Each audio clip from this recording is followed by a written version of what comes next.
নমস্কার, নির্মল আনন্দে সবাইকে সুস্বাগতম। গুরুদেব প্রভু শ্রীকৃষ্ণ রাধা মায়ের আশীর্বাদকে সারথি করে শ্রীমদ ভগবত গীতার প্রণাম মন্ত্র দিয়ে শুরু করছি আজকের গীতা পাঠ। শ্রীকৃষ্ণ হৃদয় গীতা সংসার মরণাশিনীম জ্ঞানম ভক্তি মুক্তি দাত্রীম গীতা দেবীম নমস্তুতে। ওম নমো ভগবতে বাসুদেবায়। ওম নমো ভগবতে বাসুদেবায়। ওম নমো ভগবতে বাসুদেবায়। রাধে রাধে রাধে রাধে রাধে রাধে রাধে রাধে রাধে রাধে। শ্রীমদ্ ভগবত গীতা চতুর্থ অধ্যায় শ্লোক নাম্বার 33। শ্রেয়ান্যাভ্যাম মায়াতি যজ্ঞাৎ জ্ঞানায়জ্ঞঃ পরন্তপা সর্বং কর্মাখিলং পার্থ জ্ঞানে পরিসমাপ্যতে। আচ্ছা, এখানে প্রথম লাইনের প্রথম পাঠটুকু হচ্ছে শ্রেয়ান দব্যমায়াত যজ্ঞাৎ। এটা আমি বাংলায় বললাম, এবার দেখবো এটাকে কিভাবে সংস্কৃততে উচ্চারণ করা যায়। একেবারে সংস্কৃত উচ্চারণের কাছাকাছি পৌঁছানো যায় সেভাবে বাংলা হরফে প্লাস প্লাস দিয়ে লিখে সাজিয়ে নেওয়া হয়েছে। কিছু কিছু জায়গায় লাল অক্ষরে লাল রং দেওয়া হয়েছে। সেই লাল রঙের অক্ষরগুলো চান্টিং এ চলনের সময় উচ্চারিত হবে না, ঠিক তার উপরের ব্র্যাকেটে যে অক্ষরগুলো দেওয়া আছে সেগুলোই উচ্চারিত হবে। আচ্ছা, তাহলে প্রথম লাইনে প্রথম পাঠটুকু হচ্ছে শ্রেয়ান।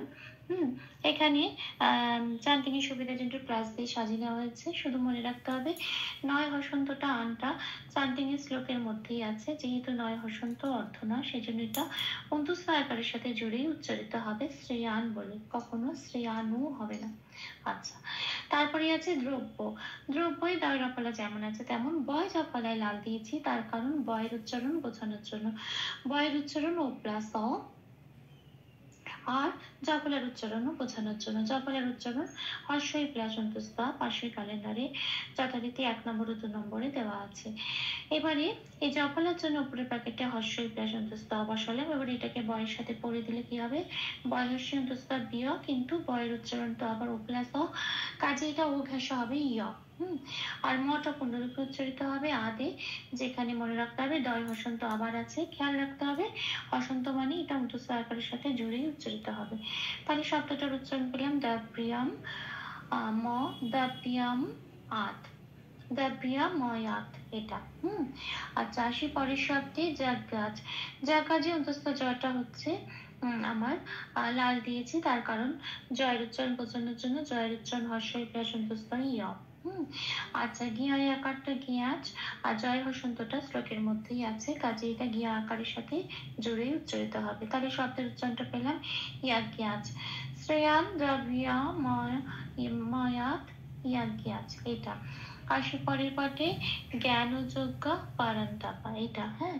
এবার জ্ঞানটা যেমন আছে তেমন নটাও তাই। জ্ঞান যজ্ঞে জটা হচ্ছে হর্ষই প্লাস অন্তস্থ, আর গিয়ার পরে একটা বিসর্গ আছে, দেখতে হবে বিসর্গটা কোথায় আছে। শব্দের শেষে আছে, শব্দটা কোথায় আছে। শব্দটা পংক্তির প্রথম শব্দ, শেষ শব্দ নয়।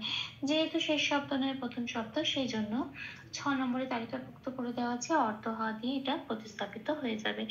তাহলে আবার জ্ঞান ইয়াজ্ঞা, এই যে বললাম গিয়া, এখানে অর্ধ হটা উচ্চারিত হয়ে গেল। আচ্ছা, আবার আসি পরের শব্দে পরন্তপা। পরন্তপায় এটা হচ্ছে নয়টায়। নয়টায় হচ্ছে একটা যুক্ত অক্ষর ন আগে আছে, দন্তের ন আগে আছে, ওটাকে হসন্ত লাগিয়ে অর্ধনা তৈরি করে এটা রয়ের সাথে জুড়ে উচ্চারিত হবে রন, আর তটা পূর্ণরূপে পড়ে রইল তপ, পরন তপ। তাহলে এই লাইনে সংস্কৃত উচ্চারণটা কি পেলাম, জ্ঞান ইয়াজ্ঞাহ পরন তপা। এটা আসি পরের লাইনে সর্বং কর্মখিলং পার্থ, এটুকুনি হচ্ছে সেকেন্ড লাইনের প্রথম পাঠ। এবারে সর্বমে বয় রেপ আছে, তো এই রেপটাকে বয়সনরায় হসন্ত দিয়ে প্রতিস্থাপিত করলে কি হয়, দন্তেশ্বরের সাথে জুড়ে এটা উচ্চারিত হয় স্যার বলে। মনে রাখতে হবে সংস্কৃততে দন্তেশ্বরের উচ্চারণ হবে সারেগামা পায়ে যে সাটা বলি সেটা স্যার। আর বমে বয়ের উচ্চারণটা বোঝানোর জন্য বয় লাল দিয়েছি, ও প্লাস আ মুখ খুলে বলতে হয় ওয়া। আর অনুস্বর আছে শব্দের শেষে, শব্দের শেষে অনুস্বর থাকলে 4 নম্বরে তালিকাভুক্ত করে দেওয়া আছে ময় হসন্ত দিয়ে সেটা প্রতিস্থাপিত হয়ে যায়। ময় হসন্ত দিয়ে প্রতিস্থাপিত হয়ে সেটা হলো সারিগম।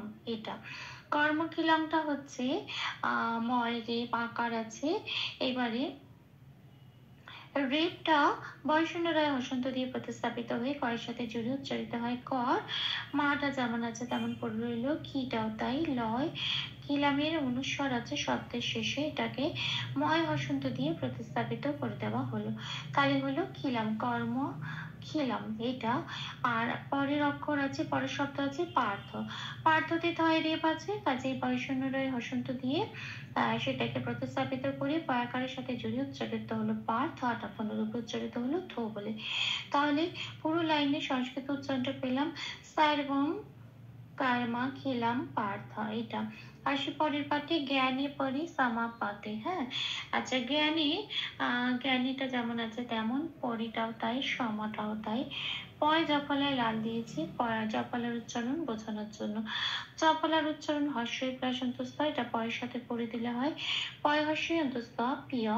আর এটা যেমন আছে তেমন, তাহলে হলো জ্ঞানে পরি সমা পিয়াতে। এটা ভুল দুটি ক্ষমা করে দেবেন, অনুশীলনের সুবিধার জন্য 3 বার করে চান্ট করে দেওয়ার চেষ্টা করলাম। শ্রেয়ান দ্রব্যাময়াৎ ইয়াজ্ঞাৎ, শ্রেয়ান দ্রব্যাময়াৎ ইয়াজ্ঞাৎ, জ্ঞানায়াজ্ঞা পরন্তপা, सर्वं कर्मखिलं पार्थ ज्ञाने परिसमाप्यते। श्रेयं द्रव्यमयात् यज्ञात् ज्ञानो यज्ञा परन्तपा, सर्वं कर्मखिलं पार्थ ज्ञाने परिसमाप्यते। श्रेयं द्रव्यमयात् यज्ञात् ज्ञानो यज्ञा परन्तपा, सर्वं कर्मखिलं पार्थ ज्ञाने परिसमाप्यते। राधे राधे राधे राधे राधे राधे राधे राधे राधे राधे। तप्त कांचन गौरांगीं राधे वृंदावनेश्वरी, वृषभानुसुते देवी तां प्रणमामि हरि प्रिये।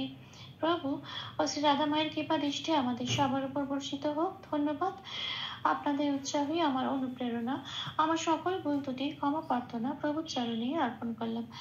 ওম কৃষ্ণায় বাসুদেবায় হরয়ে পরমাত্মনে প্রণত ক্লেশনাশায় গোবিন্দায় নমো নমঃ। শ্রীকৃষ্ণার্পণমস্তু। জয় শ্রীকৃষ্ণ।